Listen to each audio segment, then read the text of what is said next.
2 weeks ago, Dave gave his first speech introducing the soft-boiled sleuth, Victor Cupid, and his companion, the beautiful Sena Voigals, if I'm pronouncing that right. Now, continuing the level 1 evaluation and feedback project, Dave presents the speech again, incorporating feedback and suggestions from the previous evaluation. And for those who missed the first run, the speech is based on a bizarrely real incident in the history of sexism and misogyny in the chess world. Wow. The speech title, which is very cool, it's intriguing and it kind of captures your imagination. Victor Cupid and the Strange Case of the Chessmaster's Lipstick. David Hardenbrook. David Hardenbrook, Victor Cupid and the Strange Case of the Chessmaster's Lipstick. Please welcome Dave Hardenbrook. Thank you, Mr. Toastmaster and fellow Toastmasters. As my story opens, it was a cold, damp, dreary night, and I hate cold, damp, dreary nights. It's but a reflection of the cold, damp, dreary lives of a million people in this cold, damp, dreary city. But enough about the weather. I ought to introduce myself. Name's Victor Cupid. I'm a detective. I was lounging alone in my office after a tough case, immersed in some heavy reading, when there was a rapping at the door. It creaked open, and the vision that flooded my dingy office was like Venus rising from the waves, flowing fiery red hair, piercing blue eyes, and curves like an astrophysicist's diagram of four-dimensional space-time. It was the beautiful Sena Voigals, the famous fashion model, but more importantly, chess grandmaster from Botislavia. Victor Cupid, the same. They say you are a hard-boiled detective. Vicious slander. I'm a poach detective at most. Some would say over easy. Let's hope you're not scrambled, my new companion said. Then with fear in those blue eyes, she said, Mr. Cupid, Victor, I am in desperate trouble. I am representing Botislavia in the Chess Olympiad this weekend, and I fear that he is planning a devious trap for me. Who he? Nigel the Shrimp.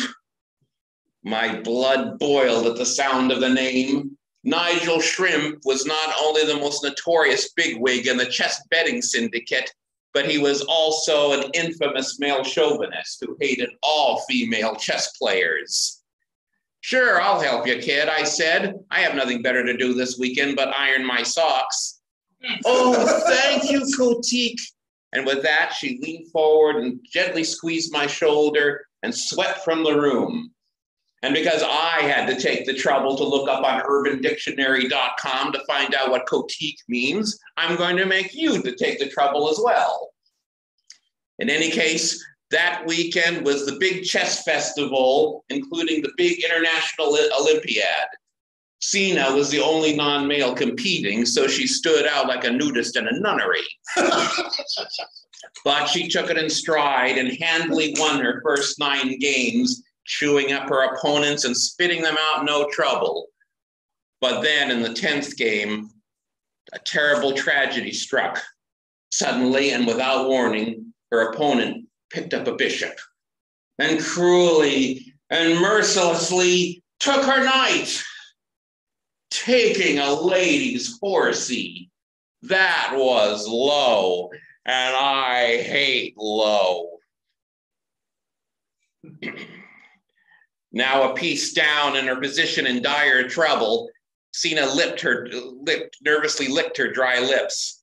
She reached for her lipstick to use as a moistening balm and unscrewed it. And then her eyes widened in astonishment, for there, glowing from the little canister, were letters that said, "Play king takes bishop discovered check."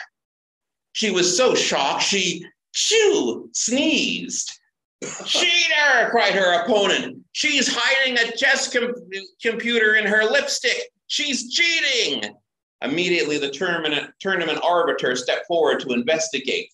He took the lipstick and without so much as glancing at it, proclaimed, "How devilishly clever, hiding a chess computer in lipstick so she always knows the right move to make." This is why she's been winning so many games, you know, for everybody knows that ladies are not smart enough to beat men at chess. A random YouTube video told me so. On the face of it, things look pretty bleak for my chess goddess, but it just didn't add up. Hiding a chess computer and lipstick? It was mascara, maybe, but lipstick? It made no more sense than the time the Flat Earth Society announced their Around the World tour. Then, with all my brilliant skills of logical deduction and creating dramatic plot twists, I grabbed the lipstick and waved it under Sina's nose. She, sneezed again. "Allergic to lilacs by any chance?" She nodded. The scent of this lipstick is lilac, so it isn't yours, is it? Whereas you, I rounded on the arbiter, you love lilac, don't you? "Yes, I adore it," he came clean. "The conclusion is inescapable," I said. "You planted the supposedly bionic lipstick on her so that she would be accused of cheating and be disqualified." Yes, Nigel the shrimp put me up to it. He's vowed to purge all women from competitive chess, so he made me an offer I couldn't refuse. A luxury, all expenses paid trip to Latrobe, Pennsylvania. I shook my head sadly as the authorities dragged the arbiter off sobbing to the chokey, where it benefits not a man if he gaineth Latrobe, Pennsylvania, and loseth his soul. "Anyway, now you can finish the tournament," I said to Sina. "She may not," said the tournament organizer. "She was disqualified. But she was falsely accused. It was a frame-up. The arbiter was corrupt. Tournament rules are quite clear. All arbiter rulings are final and cannot be revoked." And he sniffed with pompous disdain. And I hate pompous disdain. But the other spectators thought so too, for they shouted in protest and cried, "We want Sina! We want Sina!" "Well, you may have been disqualified," I said to Sina, "but you've obviously got everyone's love, so you're the real winner after all, kid. And besides, you'll have your chance for revenge at the next tournament." "Oh, Victor, my Kotik." And with that, the beautiful Sina Svoigels embraced and kissed me hard.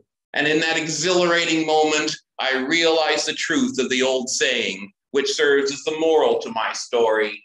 To the victor goes the Svoigels. Mr. Toastmaster.